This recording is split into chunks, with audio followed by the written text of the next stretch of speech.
هنعمل النهاردة عصير الليمون بالنعناع. عصير جميل جدا، حاجة منعشة. لو انت لسه راجع من الشغل كده او قاعد بتذاكر نفسك في حاجة كده منعشة، يبقى الفيديو ده كده علشانك.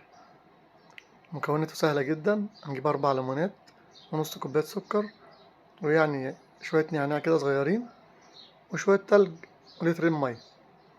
هننزل بالمكونات كلها على بعض، والسكر طبعا حسب الرغبة، يعني عايز تحط كتير عايز تحط قليل براحتك. وبعد كده نضربهم كلهم مع بعض في الخلاط، وبعد كده نصفيهم.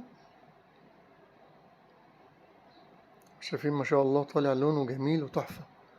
وبعد كده بقى ننزل بشوية تلج وشوية نعناع والليمون، ونقلب بقى بسم الله ما شاء الله. هيطلع معاكم يعني بجد لازم تجربوه. هنقدمه بقى بالطريقة دي كده، طبعا طريقة تحفة، حاجة جميلة جدا بعد الشغل كده. وربنا يملى بيوتنا خير يا رب، وبألف هنا وشفا عليكم.